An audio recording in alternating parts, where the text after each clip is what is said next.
Welcome to the session. I'm Nambi Appadurai. I'm the lead for the Climate Resilience Practice at WRI India office.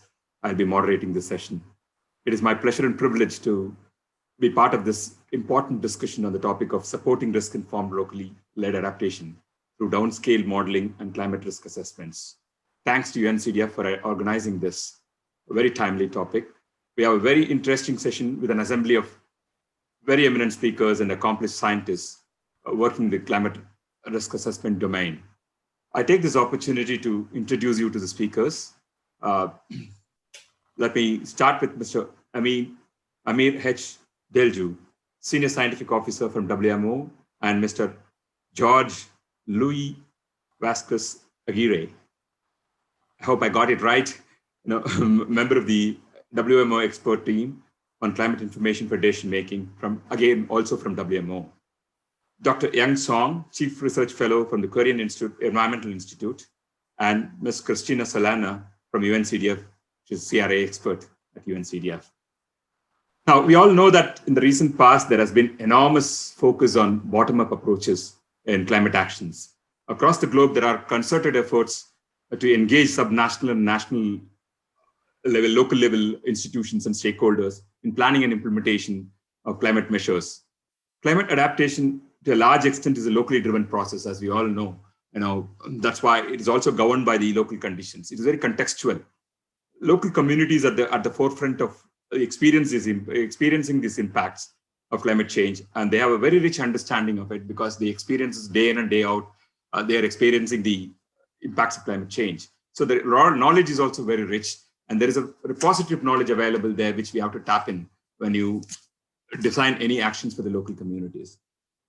And there are different ways of doing it. There are, of course, the risk assessment science is growing today, and we have come a long way from having a 250 by 250 resolution to 25 by 25 kilometers resolution today. But still, there's a long way to go because unless you get the resolutions right, we won't be in a position to plan them very accurately. The planning process is very critical, and that way, the first step in understanding the climate action plans is to kind of start with identifying the challenges, particularly the risks associated in a specific context. That's the first starting point. And then we just go ahead and do the vulnerability assessment to understand the kind of vulnerabilities, who is affected, who is impacted, how they are impacted, to what degree it is impacting the society. Both physical systems and social systems are affected in many ways. So one has to really understand the risks affecting both these systems. It's important to have a systemic perspective. And then from then on, you just kind of go and look at the kind of adaptation options that are available, and then prioritize them, and then monitor, implement them, plan and implement them. And then there should be a robust kind of monitoring framework to understand, so that it is a reiterative process. Once you understand, then you could do a mid-course corrections. So what I want to emphasize is the risk assessment is one of the key things, before even you think of the climate actions. So everything starts there. And today, science is also advancing. The science-led, if there is good science, then there is a good assessment process, and then it leads to good implementation of actions, and then it also leads to good policy. So it starts there. I just want to reiterate the point that how important is the risk assessment to design a good, robust climate action plan. So without much ado, there are a number of frameworks today available, but we have to pick and choose what is the right one. Science is very critical. Again, it also brings a lot of complications. In that sense, we'll deal with that when we go there in terms of questions. And I also look forward to the panelists to hear from them their own understanding, because they come from very good scientific background, and their work experiences will speak, definitely. And with this background, I would like to outline the threefold objectives of this session. One, primarily to discuss and share experiences on the inclusion of local dimensions in climate risk assessment, because the local dimensions are very critical. These are the people, because adaptation is something which is locally driven. So their understanding is very rich, and it has to be factored in. So the experiences there has to be really, has lots of weightage. So it's important to understand that. And secondly, to present good practices on downscale models and methodologies for local climate related risk assessment. That is also very critical, very important to understand what are the existing practices, what worked and what didn't work. So that it is important for us to have a good perspective on that. And thirdly, to discuss how this could be linked with the broader national efforts, like the nationally determined contributions or the national adaptation plans. How do we kind of integrate these local level understandings with a larger scale at a larger scale? So scale is also a very important component when we talk about risks. Who is at risk? What system is at risk? When it is at risk? All these questions have to be answered. And for this, we need to have a very good sound scientific basis to analyze that. So that, as mentioned earlier, the time allotted for this session is about an hour. We'll first listen to the presentations of each of the speakers, approximately spending about 6 to 7 minutes. Without much ado, now I invite Mr. Amir Delju and Mr. Aguirre from WMO, who would make a joint presentation on WMO GCF approaches for enhancing the climate science basis of country project proposals. That's the kind of topic we are going to deal with. Now it's floor is open to Mr. Amir and Mr. Aguirre. Thank you. Thank you, Nambi. Thank you for invitation extended to WMO. It's our pleasure to share our experience with the Green Climate Fund that we are working on a joint project called Climate Science Basis for Action. Actually, WMO coordinates the delivery and use of high-quality weather, climate, hydrological, and related environmental services. That's why the GCF has approached us. Reliable, high-resolution, and timely climate information is crucial for decision-making that could lead to actions. Let me share the slide with you. This explains the area of activity with GCF that I will briefly tell you what is it about. By building on national, regional, and global data sets, observations, and analysis, climate science provides a better understanding of what is happening locally in terms of climate trends, variability and change, and appropriate response actions.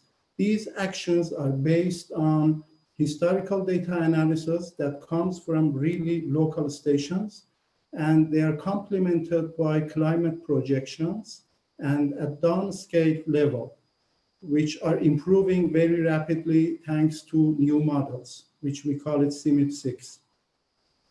In this diagram, you see that, first of all, we identify the priority areas. These priority areas are very explicitly mentioned in the NDCs delivered by parties to the United Nations Framework Convention on Climate Change. Then we identify which climate data sets are needed to analyze, to better understand the local situation and characterize the climate trends at local level. Then we complement that further by non-climate contributing factors like socioeconomic activities, human activities that also multiply the climate impact. Then these all together help us find a solution. The solution and action is called adaptation, which is driven by scientific facts and information.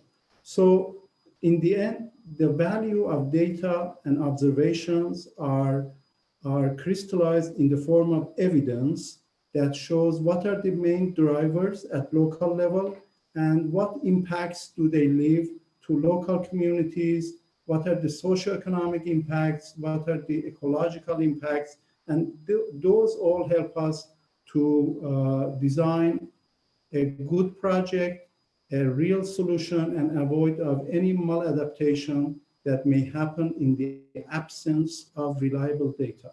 So I stop here and hand over to Jorge that will explain one example of methodologies, how the data analysis guide us into the local realities and facts. Thank you. Thank you, Amir, for the introduction on what we have been doing between WMO and GCF in order to facilitate adaptation to climate change. It is of the highest importance to recognize that adaptation at the local level requires knowledge on the local climate by decision makers. It is very common that the local climate is not well known by those who make decisions So it is important to use all the information and all the data available in a given country or in a given territory in order to know what is going on with the climate. Here, for example, we see a climogram for Burkina Faso derived from the Climatic Research Unit CRU CY4 dataset, where we can learn how the precipitation and the temperature go around the year and how they behave. But that, what we know as the normal climate, is changing. Then if we look to the plot on the right and see how the climate anomalies have been happening in that same country, then we see a clear signal that the temperature is rising at the country level. And then we begin to ask ourselves how that warming is going to reflect. How is the local climate changing over time, and what is the impact of climate change in weather and climate extreme events? For that, WMO has developed some tools through the technical commissions that WMO has appointed. And one example is the CleanPact software.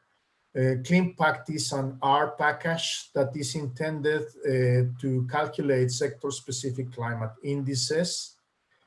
And using the data that have been recorded by thermometers and pluviometers, it is possible to calculate many indices that reveal the local picture on what is going on with climate and how the climate is changing at the local level.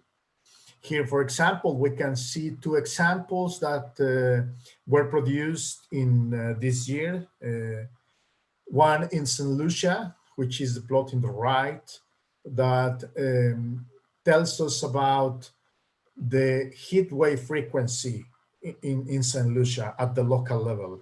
And there we can see how from the 1970s to the present, the frequency of heat waves is clearly increasing with empirical evidence from temperature measurements. On the left hand, we have, for example, then for Cambodia, another index that depicts the drought and the wet periods, the standardized precipitation index, and they're using data collected by the National Meteorological Service of Cambodia. It is possible to know in which year they faced severe drought, and then also to collect memories from what actions were in place in order to adapt to climate variations. And in the case of non-weather, it is possible to begin the process of designing some actions or some strategies for adaptation. In conclusion, we know that a warming of the climate system is unequivocal, as it has been published by the IPCC. And global warming will result in climate change, taking us to an adaptation imperative. But adaptation happens at the local level, where we live, where we are every day. And in order to adapt to climate change, it is necessary to get knowledge of the local climate for the past, present, and future. Therefore, WMO, in partnership with GCF, are making efforts to provide tools and also everything that could be needed in countries to make adaptation possible. Thank you, Mr. Amir and Mr. Hage. I mean, we have wonderfully laid a foundation, in terms of understanding why the kind of linkages between local, regional, and national and global assessments are important, how they're linked, and also the importance of integrating both social and physical dimensions. You outlined and very clearly outlined that, which is helpful indeed. And let's, without much ado, we'll just move to the next speaker. The second speaker in the series is Dr. Young Song, the Chief Research Fellow from Korean Environmental Institute. He is a scientist by training and has been working as a climate scientist for he spent many years as a climate scientist at the KEI. He'll be speaking on methodologies for downscaling climate models and approximating the level of existing climate risks at local level in climate risk assessments. It is more of a scientific presentation to understand what are the underlying scientific information we need to do a thorough risk assessment. Over to you, Dr. Song. Okay, thank you very much, Chair. Actually, for my presentation and for my follow-up question, the title, the given title for presentation and my follow-up question are very similar. So in my presentation, I'd like to introduce about the climate change impact model we are using, and also how do we apply this model to the making the local adaptation plan. And also I will tell more about the technical limits for the downscaling the climate model in the session for the follow-up question. Well, this is just a screen that kind of proof that we are experiencing the climate change. The CO2 level is getting higher, the Arctic ice getting melting, and the sea level is getting rise.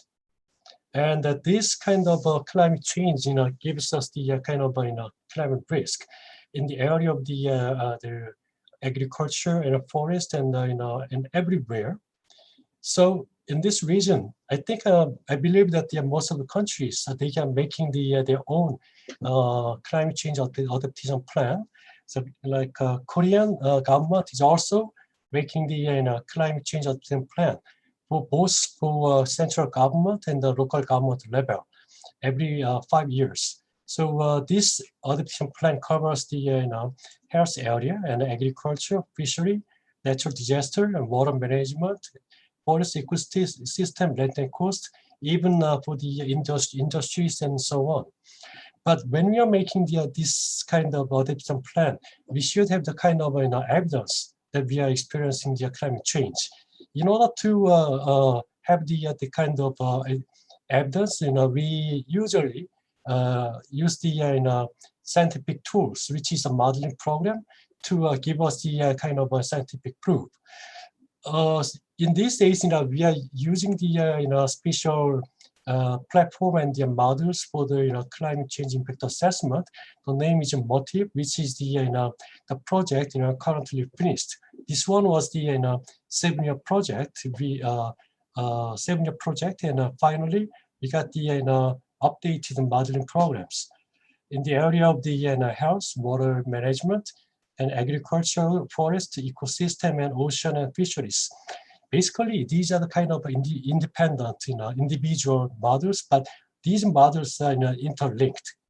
Like the information which is produced in the water management, it goes to the agriculture because water supply is very important for the agriculture, and also agriculture they are producing the pollutants, and these pollutants make the water pollution. So this information also transport to the water management again, and also sometimes agriculture affect to the forest or the ecosystem. So we just linked those individual models finally. So we call this one as the platform. It has the resolution for the 1 kilometer by 1 kilometer because our climate scenario developed by the government is 1 kilometer by 1 kilometer is their latest resolution. So this one actually in my opinion, in order to make the risk assessment, we also need a kind of old data, which has the 1 kilometer by 1 kilometer resolution. For example, in order to make the risk assessment, of course, we have the climate scenario, like a 1 kilometer by 1 kilometer. But also, we should have another data, like a demographic data, water data, and other data. Also has to be adjusted up to the same resolution, which is 1 kilometer by 1 kilometer. Then this climate the input data, and also non-climate the data like a demographic or the other topographic and other things can be matched. So in these days now we are using the 1 kilometer by 1 kilometer resolution data for both for the climate and non-climate the data. And by using this model, we can assess the heat wave. For example, like additional deaths for the heat wave, air pollution. In these days, we are having some fine dust matters and species distribution. Because of the temperature changes, we are having the foreign species. This is one of the social issues. So these factors can be simulated by our system. In our system, this is a kind of a system. We have a modeling program and also database system, and this model make the assessment, and all the results come up with the geographical information like this. So, for example, we have a server, and in server we have the softwares, and users can access our system through our homepage by a website. They can see our simulated results through the display tool. And also, if any user is good at using computer, they can even simulate our software with the DB. Then they can get their own results. This is a way that we are doing our risk assessment. These users are the local people, so they sometimes use the data set which we offer them, and also if they are not satisfied with our data set, then they can access our system, and they make they simulate our software, and finally get their own data. This is our system for the impact assessment in this currently. And these are the kind of results. This is the Korean Peninsula, exactly this one's South Korea. And you actually choose all this input, the buttons. And for example, this is a result for the additional deaths for the heat wave during the hot summer. And this is the results for the effluent amount during the rainy season. So based on this kind of the information, the local governments make their own adaptation plan. And this is the how do we manage that? See, our organization is over there. So we actually build up all the data system and manage the computer software, and users, they usually use it online, but sometimes they actually come to our office and make some discussion, and we give them the counseling by offline, and finally give them the necessary information. So in our experience, for the risk assessment itself, you should have the kind of a good climate scenario, and also you should have the non-climatic data. Both the data should come up together to make the to make the good risk assessment.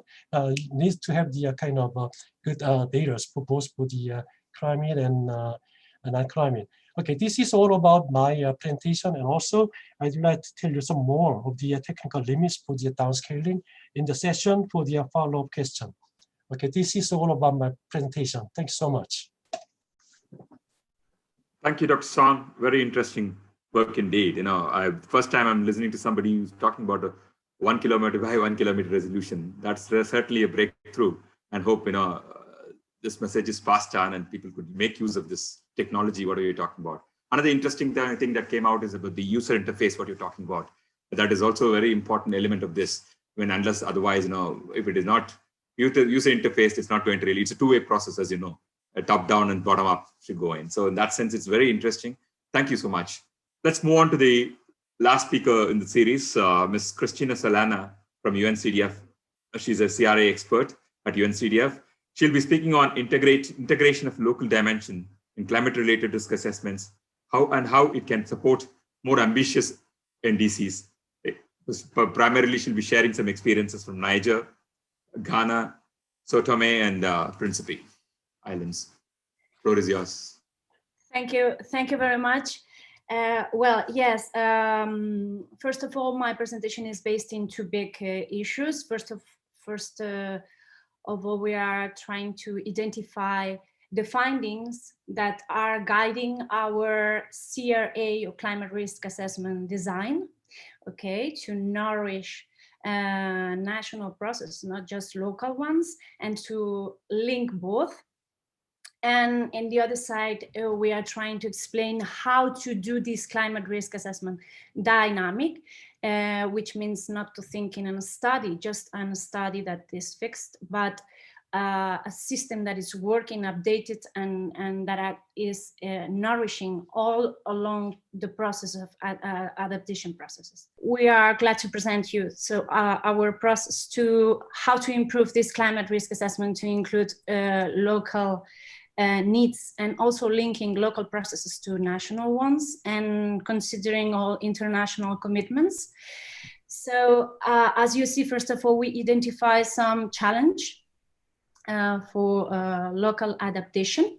So first of all, we see that sometimes at local levels, we have processes, ongoing processes that are weak linked with NDCs and NAPs solutions. So they are not guiding these local development processes, so these local adaptation processes. So we need to try to make this convergence of these international commitments and national guidelines to be a reality at local levels, so that the solutions that NAP processes are including are really effectively implemented at local levels. And also we see that NAP processes need to include some solutions, locally led actions in their processes. So we consider that the CRA must include some information guiding the decentralization of adaptation and guiding how to include these local led adaptation processes within these national determined contributions and NAP processes. We see also that NDCs are foreseen increased climate finance, and that we will need then surely we will need local implementation to be effectively ensuring that nobody is left behind, first of all, but we have the necessary force to really implement this increasing finance, climate finance. Also, in the field of climate change science-based information, as my colleagues already shown, we see that these climate services, the so-called last mile of the climate services must be reinforced. We need to go further and to try to make local levels to consider this future projection, because right now we see that local levels are implementing adaptation measures that are not necessarily science-based informed. So we see that they are using historical records and current risks, but not focusing on what is going to happen in the future. So that can clearly change the adaptation measures that we choose. So in order to avoid maladaptation or business as usual, we need these local levels to use this science-based information on climate change future projections. And other thing that we see is the climate modeling doesn't avoid uncertainty. So this uncertainty of climate projections need to be requires a periodic monitoring that can be performed locally at local levels, so building capacities at this level. And also we see that vulnerability analysis right now are focused on a sectoral basis approach. And at local levels, as we know, we have limited resources. We need a multi-sectoral and multi-purpose adaptation solutions, which means that we need dynamic systemic analysis that merge several sectors, as we did in Niger, for example, for focusing on food security. We need to consider a lot of sectors that are playing on guaranteeing food security. And at the end, we consider that the goal itself is not adaptation. So we are clear that the goal is development and sustainable and resilient development. So we need to ask all time if we are really increasing resilience with our actions. So we are trying to go through reach probably a resilience index that can be showing us if we are in a successful path. Okay, so we are trying to base our climate risk assessments locally based, try to reach all this challenge and include all the information, the necessary information to respond to that. So in the UNCDF-LoCAL program, we are trying to develop this kind of climate risk and vulnerability assessments, but not just a static study, but as a dynamic process that we are trying to own in the countries by installing the local information system for adaptation, which is shortly called LISA, including 5 steps that I will go through briefly. The first one, including all these climate change projections. So based on science-based information, taking into account all the most important indicators that are guiding our adaptation measures prioritization. Also, we analyze in the second step impacts and vulnerability, but not just considering this sectoral vulnerability, but trying to merge different sectors, multi-sector approach. So this system dynamics analysis that can provide more development goals-based approach. Okay, and also we have non-climate vulnerability or socioeconomic vulnerability that focus on providing the most important information is to focus on the most vulnerable, but also to take advantage of the important opportunities we have to reduce poverty and also to reduce gender issues. So these both thematics are included in our vulnerability analysis. In the third part, we have an adaptation needs based, and in this case, in future projections, because as we found in Ghana or sometimes in Niger, we drastically can change if we are guided by looking forward to the future. We can change some measures more efficiently and more sustainable.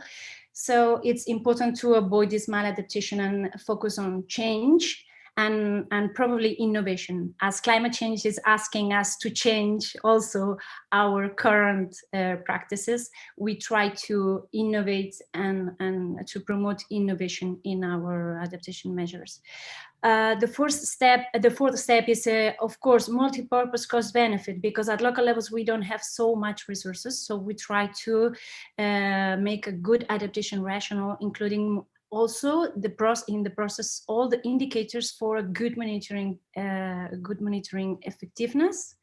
And the last step is implementing these adaptation measures by learning by doing. We need this capacity building at local levels. We know that we are not sometimes well prepared right now, but we wish we will, if we try to develop this learning by doing processes at the local level. So locally led, that will promote such actions as we do now, promoting action protocols, but also early warning systems locally available.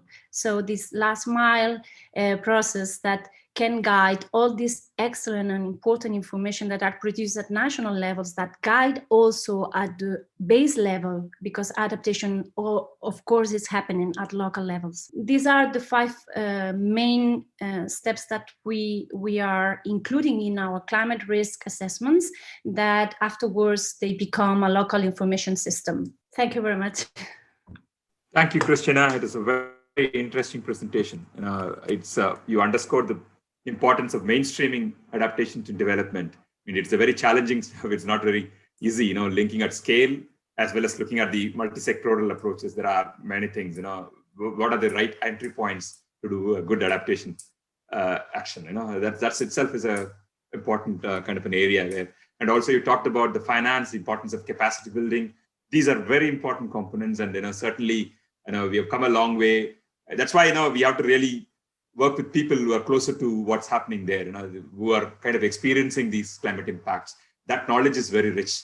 You re-emphasize that point, which came out very clearly, and how to kind of really move this process forward. Thank you so much. With this, we come to an end of the first part of the session. And as I mentioned earlier, the second part is designed to kind of, to work on a panel mode with all the speakers will answer a few questions. All the 3-4 speakers will be answering a few questions. Thank you for your participation. Everybody contributed immensely to this session, and we will catch up in the live discussions soon.